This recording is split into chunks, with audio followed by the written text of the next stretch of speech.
प्रिय भक्तगण, आज हम आपको एक कथा का श्रवण करा रहे हूं जो सुनने मात्र से आपके जीवन में सुख, संपत्ति और धन की वर्षा होगी। तो चलिए कथा को प्रारंभ करते हैं। भगवान शिव माता पार्वती से कहते हैं, इंसान भाग्य के खेल में सही फैसला लेना सीख सकता है। फिर माता पार्वती पूछती है, वह कैसे? फिर भगवान शिव कहते हैं, हे देवी, आज मैं आपको एक कथा सुनाने जा रहा हूं। कृपया इसे ध्यान से सुने। अगर आप यह कहानी सुन रहे हैं तो पूरा सुनिए। इस कथा को आधा अधूरा छोड़कर जाने की गलती मत करिएगा, क्योंकि इस पवित्र कथा को पूरा सुनने से मनचाहा फल की प्राप्ति होगी। इसलिए इस कथा को पूरा सुने। आप शिव भक्त हैं तो भोलेनाथ का अनादर न करें। 20 साल पहले की बात है। जिले में लोक अदालत के एक जज थे। उसी जिले के एक गांव में भोलानाथ नामक एक सीधा साधा व्यक्ति रहता था। वह बहुत ही निष्ठावान भक्त, देवों के देव महादेव जी के थे। उन्हें महादेव जी से गहरा लगाव था। जब भी कोई घटना घटती और कोई उनसे पूछता कि भोले भैया यह कैसे हुआ, तो वे कहते, भैया मुझे नहीं पता, महादेव जी ही जाने। और जब कभी वे किसी मुश्किल में पड़ते तो उनका यही उत्तर होता, भैया मुझे नहीं पता, महादेव जी ही जाने। इसका मतलब यह था कि चाहे कोई भी स्थिति हो, भोलानाथ जी का एक ही जवाब होता, भैया मुझे नहीं पता, महादेव जी ही जाने। उनके माता पिता ने जो नाम दिया था उसे कोई नहीं बोलता था, बल्कि उनके भोलेपन के कारण सभी गांव वाले उन्हें भोले भैया कहकर बुलाते थे। भोलानाथ जी रोज महादेव जी के मंदिर जाते और वहां सेवा करते थे। एक दिन की बात है, भोलानाथ जी की पत्नी ने उनसे कहा, सुनिए जी, हमारी बेटी अब बड़ी हो गई है और उसकी शादी की उम्र हो गई है, इसलिए कृपया कोई अच्छा घर देखकर उसकी शादी जल्द से जल्द करवा दीजिए। भोलानाथ जी ने जवाब दिया, हो जाएगी, आप चिंता क्यों करती हैं? उनकी पत्नी ने कहा, चिंता तो होगी ही, हमारे पास तो RS01 भी नहीं है, बिना पैसे के शादी कैसे होगी? भोलानाथ जी ने उत्तर दिया, आप चिंता ना करें, अगर देवों के देव महादेव चाहेंगे तो सब ठीक हो जाएगा। और वे महादेव के मंदिर चले गए। फिर बेटी के लिए लड़का देखा गया। शादी की तारीख तय हुई। जब शादी में सिर्फ 10 दिन बचे थे तो उनकी पत्नी ने फिर कहा, सुनिए जी, बेटी की शादी में अब ज्यादा वक्त नहीं बचा है और आपने अभी तक पैसों का इंतजाम भी नहीं किया है। अब आपको पैसों का इंतजाम कर लेना चाहिए। अगर हम ऐसा नहीं करेंगे तो हमारी नाक कट जाएगी। पत्नी की यह बात सुनकर भोलानाथ जी गांव के महाजन के घर की ओर निकल पड़े।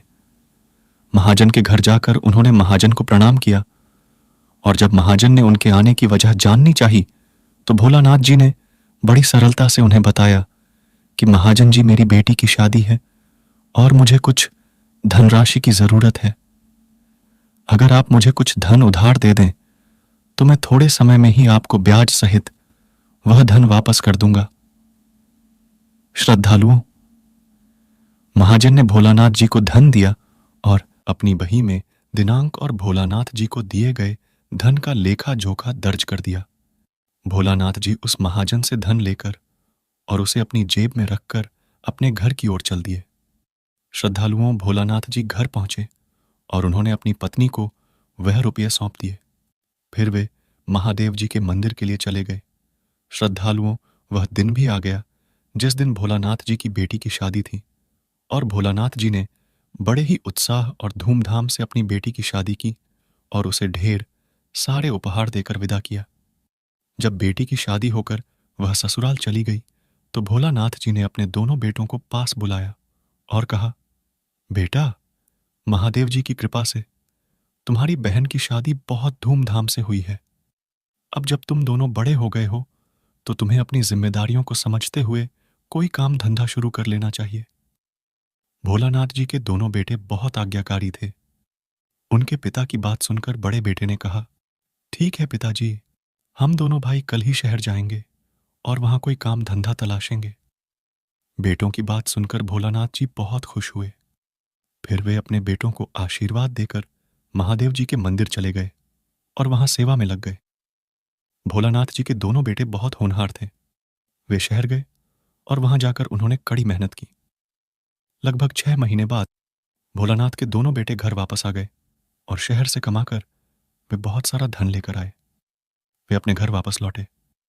घर वापस आकर उन दोनों बेटों ने अपने पिता भोलानाथ जी को घर बुलाया और उनसे कहा, पिताजी, जो धन आपने साहूकार से लिया था उसे आप वापस कर दीजिए, क्योंकि हम दोनों भाइयों ने शहर से वह रकम कमा ली है। बेटों की बात सुनकर भोलानाथ जी ने उनसे पैसे लिए और साहूकार के घर की ओर चल पेडी डिहे। जब वे साहूकार के घर जा रहे थे तो रास्ते में देवों के देव महादेव जी का मंदिर पड़े ढा। भोलानाथ जी मंदिर में गए और महादेव जी को प्रणाम किया। इसके बाद वे साहूकार के घर की ओर बिहार गए। भोलानाथ जी जब साहूकार के घर पहुंचे तो उन्होंने साहूकार को प्रणाम किया। साहूकार ने पूछा, अरे भोले भैया, कैसे आना हुआ? क्या कोई और जरूरत है पैसों की? तब भोलानाथ जी ने जवाब दिया, नहीं नहीं भैया, मुझे पैसों की कोई जरूरत नहीं है। मैं तो उधार के पैसे वापस करने के लिए आया हूं जो मैंने आपसे लिए थे। साहूकार ने अपनी लेखा पुस्तिका खोली, तारीख जांची और तारीख देखने के बाद उसने गणना की। फिर उसने भोलानाथ से कहा, भोले भाई, तुम्हें मुझे इतनी धनराशि लौटानी है, इतना तुम्हारा ब्याज बना है और इतना तुम्हारा मूल था। भोलानाथ जी ने अपने कुर्ते की जेब में हाथ डाला, पैसे निकाले और जितना ब्याज और मूल था वह साहूकार को दे दिया। इसके बाद साहूकार ने अपने बही खाते में चिन्ह लगाया। हिसाब चुकता करने के बाद उसने एक पर्ची बनाई और उस पर लिखा कि आज की तारीख को भोलानाथ जी ने मुझे सारे पैसे ब्याज सहित वापस कर दिए हैं और अब मेरा उन पर कोई भी बकाया नहीं है। भोलानाथ जी, आप कहो तो मैं वैसी पर्ची बना दूं? उस साहूकार ने भोलानाथ जी की ओर बढ़ाते हुए कहा, कोई चिंता नहीं भैया, आप अगर लिखा रहे हो तो जरूर सही लिखोगे। मुझे तो पढ़ना लिखना आता नहीं और मुझे आप पर पूरा भरोसा है।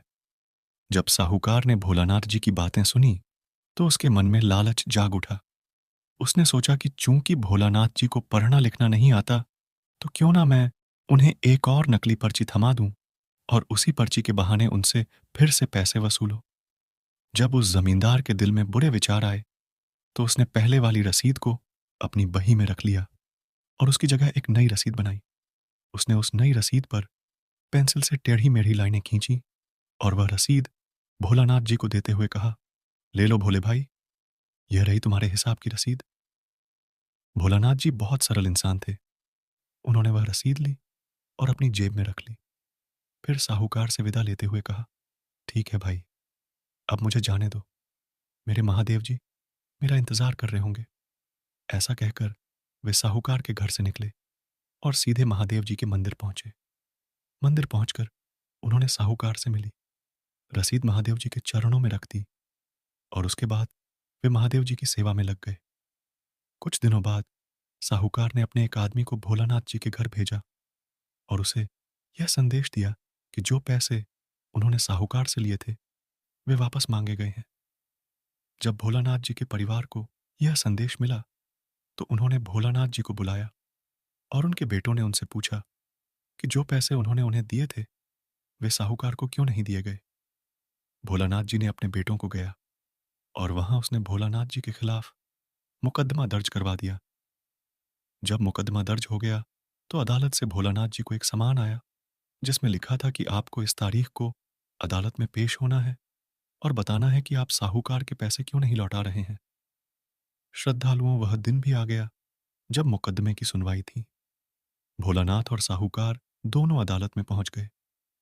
जब क्लर्क ने पुकारा, भोलानाथ जी हाजिर हो गए। भोलानाथ जी कटघरे में जाकर खड़े हो गए। जब न्यायाधीश ने पूछा, क्या बात है भोलानाथ, तुमने अब तक साहूकार का धन क्यों नहीं चुकाया?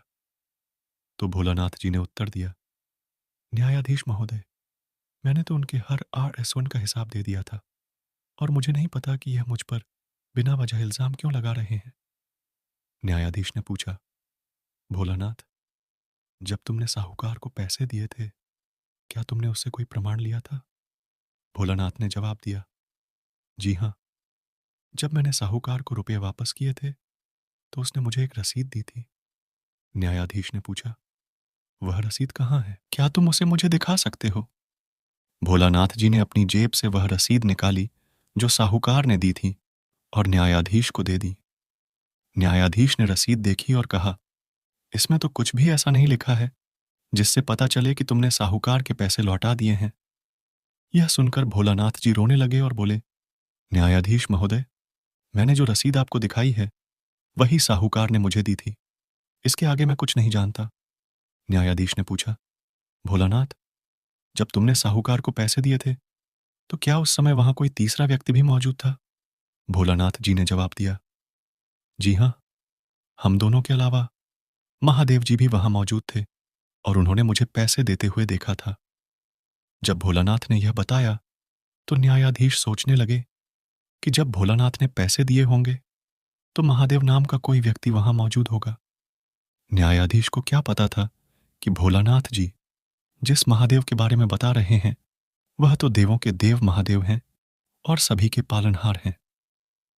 श्रद्धालुओं जज साहब ने महादेव जी के नाम का समन जारी किया और अपने सिपाहियों से कहा कि वे भोलानाथ जी के गांव जाएं और उस महादेव को समन पहुंचा दें।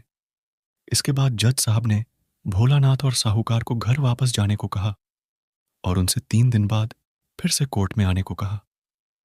श्रद्धालुओं अगले दिन सिपाही महादेव जी का समन लेकर भोलानाथ के गांव पहुंच गया। सिपाही सुबह से दोपहर तक महादेव नाम के व्यक्ति को ढूंढता रहा, पर पूरे गांव में उसे कोई नहीं मिला। जब सिपाही गांव के बाहर पहुंचा तो उसे एक बच्चा मिला। सिपाही ने बच्चे से पूछा कि महादेव जी का घर कहाँ है? बच्चे ने मंदिर की ओर इशारा करते हुए कहा, ताऊ जी, वह मंदिर देख रहे हो, वहीं महादेव जी रहते हैं। बच्चे की बात सुनकर सिपाही सोचने लगा कि शायद यह कोई मंदिर का पुजारी होगा जिसका नाम महादेव है। सिपाही मंदिर के द्वार पर पहुंचा और दरवाजे पर दस्तक देते हुए पूछा, क्या कोई अंदर है? मंदिर का पुजारी बाहर आया और हाथ जोड़कर पूछा, क्या बात है साहब, आप यहां किसे ढूंढ रहे हैं? क्या महादेव जी यहां निवास करते हैं? पुजारी ने उत्तर दिया, हाँ, महादेव जी यहीं निवास करते हैं। सिपाही ने पुलिस की भांति पूछताछ की, आप कौन हैं? पुजारी ने कहा, महोदय, मैं महादेव जी का सेवक हूं। सिपाही ने अपने बैग में हाथ डाला और महादेव जी का समन निकालकर पुजारी को देते हुए कहा, ये लीजिए, आपके स्वामी महादेव का समन है, कोर्ट का समन है और आप इस कागज पर हस्ताक्षर कर दें। पुजारी ने बिना सोचे समझे हस्ताक्षर कर दिए। हस्ताक्षर करने के बाद पुजारी कुछ पूछने ही वाले थे कि सिपाही ने जल्दी से वह कागज लिया और अपनी जेब में रखकर साइकिल पर चढ़ गया और वहां से चला गया। पुजारी सोच में पूरी डीहेश गए कि आखिर कोर्ट ने महादेव जी के नाम का समन क्यों भेजा है। जब पुजारी ने समन खोला तो पता चला कि यह समन भोले भैया के कारण ही कोर्ट से जारी किया गया था। पुजारी ने समन पढ़ने के बाद उसे महादेव जी की मूर्ति के चरणों में रख दिया और मूर्ति के सामने हाथ जोड़ कर कहा, प्रभु, आपके भक्तों ने आप पर विश्वास करके आपकी गवाही के लिए कोर्ट से समन जारी करवाया है। प्रभु, मेरी भी यही इच्छा है कि आपका भक्त भोलानाथ, जो बहुत ही भोला है, उसकी रक्षा कीजिए। भगवान, उसे यह भी पता नहीं है कि क्या सच में पत्थर की मूर्ति किसी की साक्षी बन सकता है। मेरी आपसे विनती है कि आप अपने उस भक्त का विश्वास न तोड़े और कोई ऐसा चमत्कार कर दें जिससे उसकी इज्जत बची रहे और का आप पर जो भरोसा है वह बना रहे। भक्त ने यह कहकर वह पुजारी समन को महादेव जी के चरणों में अर्पित कर वहां से चला गया। श्रद्धालुओं अगले दिन आया। पुजारी ने महादेव जी की मूर्ति को स्नान करवाया। स्नान के बाद पुजारी ने महादेव जी की मूर्ति के सामने अनेक वस्त्र रखे और हाथ जोड़कर पुजारी ने कहा, हे महादेव, आपके सामने बहुत सारे कपड़े ढेर रखे हैं, जो आपको अच्छा लगे वह पहन लीजिए, लेकिन कृपया उस निर्दोष भक्त की गवाही देने के लिए कोर्ट जरूर जाइएगा। ऐसा कहकर पुजारी मंदिर से बाहर चला गया। जब कोर्ट जाने का समय आया तो भोलानाथ सबसे पहले महादेव जी के मंदिर गया। उसने महादेव जी को प्रणाम किया और कहा, हे प्रभु, आपको तो मालूम ही है कि मैंने साहूकार को जो पैसे लिए थे वे मैंने लौटा दिए हैं और हर पैसे का हिसाब दे दिया है, और अब वह मुझ पर झूठा आरोप लगा रहा है। अदालत में वह मुझे दोषी साबित करना चाहता है। इसलिए हे प्रभु, आपको न्यायालय में अवश्य उपस्थित होना है और न्यायाधीश को वह सच्चाई स्पष्ट रूप से बतानी है जो आप जानते हैं। महादेव जी की प्रतिमा के समक्ष ऐसा कहकर और उन्हें प्रणाम करके भोलानाथ जी न्यायालय की ओर प्रस्थान करते हैं और कुछ समय बाद वहां पहुंच जाते हैं। श्रद्धालुओं, न्यायालय की कार्यवाही आरंभ होती है। न्यायाधीश महोदय अपनी कुर्सी पर विराजमान होते हैं और भोलानाथ जी से पूछते हैं कि उनके गवाह महादेव कहाँ हैं। भोलानाथ जी उत्तर देते हैं कि वे शीघ्र ही आ जाएंगे। न्यायाधीश महोदय अपने कर्मचारी को महादेव को बुलाने का आदेश देते हैं। कर्मचारी जब महादेव को पुकारता है, तीसरी बार में महादेव की आवाज सुनाई देती है कि वे पीछे से आ रहे हैं। साहूकार जब यह आवाज सुनता है तो वह सोच में पेड़ी डीडीएस जाता है कि जब भोलानाथ ने उसे पैसे दिए थे तब वहां कोई नहीं था, तो यह व्यक्ति कहां से आ गया। न्यायाधीश महोदय जब पीछे से आवाज की दिशा में देखते हैं तो उन्हें एक व्यक्ति दिखाई देता है जो न्यायालय की ओर बियाज रहा है। उसके कपड़े फटे हुए हैं, सिर पर साफा बंधा हुआ है, गले में रुद्राक्ष की माला है और चेहरे पर एक अनोखी चमक है। वह मंद मुस्कान के साथ न्यायालय की ओर बढ़ रहा है। उस न्यायाधीश ने अपने जीवन में अनेक लोगों को देखा था। उन्होंने कई श्रेष्ठ व्यक्तियों से मुलाकात की थी, परंतु उस व्यक्ति के चेहरे पर जो चमक थी, वैसी अद्भुत चमक उन्होंने पहले कभी नहीं देखी थी। जब वह व्यक्ति कटघरे में आकर खड़ेरिहा हुआ तो न्यायाधीश ने पूछा कि क्या आपका नाम महादेव है। व्यक्ति ने उत्तर दिया, हां, मेरा नाम महादेव है। फिर न्यायाधीश ने उस व्यक्ति से पूछा कि क्या आप उस समय वहां उपस्थित थे जब भोलानाथ ने साहूकार को पैसे वापस किए थे।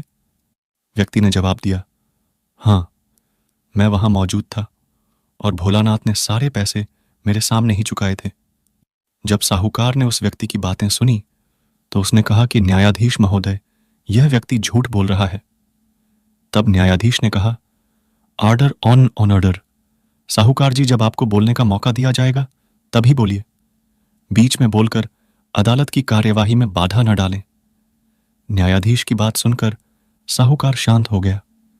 फिर न्यायाधीश ने महादेव की ओर देखते हुए पूछा, आपने कहा कि आप उस समय वहां उपस्थित थे जब भोलानाथ ने साहूकार को पैसे वापस किए थे। क्या आपके पास इस बात का कोई प्रमाण है। तब महादेव ने जवाब दिया, हां, मेरे पास इस बात का प्रमाण है। न्यायाधीश ने पूछा, क्या प्रमाण है। तब महादेव जी ने उत्तर दिया, न्यायाधीश महोदय, साहूकार जहां बैठते हैं उनकी बाईं ओर एक अलमारी है जिसमें 3 दराज हैं। उस अलमारी के मध्य वाली दराज में एक लाल रंग की खाता बही है।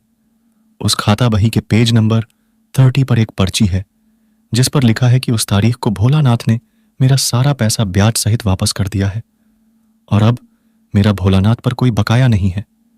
न्यायाधीश ने साहूकार से पूछा, क्या आपके घर में ऐसी कोई अलमारी है। साहूकार ने जवाब दिया, हां महोदय, मेरे घर में एक ऐसी अलमारी है। न्यायाधीश ने अलमारी की चाबी मांगी और एक पुलिस अधिकारी को देते हुए कहा, तुम अभी साहूकार के घर जाओ और जांच करके आओ कि महादेव जी जो कह रहे हैं वह सच है या नहीं। अगर उस अलमारी में खाता बही मिलती है तो उसे तुरंत अदालत में ले आना। जज का आदेश मिलते ही वह पुलिस अधिकारी साहूकार के घर की ओर चल पड़े। वह लेखा जोखा उठा लाता है और उसे न्यायाधीश के सामने रख देता है। जब न्यायाधीश ने लेखा जोखा खोला तो उसमें से वही कागज निकलता है जिसे उसने नाथ जी को पैसे देने के दौरान बनाया था। जब उसे पता चला कि भोलानाथ को पढ़ना लिखना नहीं आता तो उसने वह कागज अपने लेखा जोखा में ही रख लिया था और भोलानाथ जी को एक नकली कागज थमा दिया था।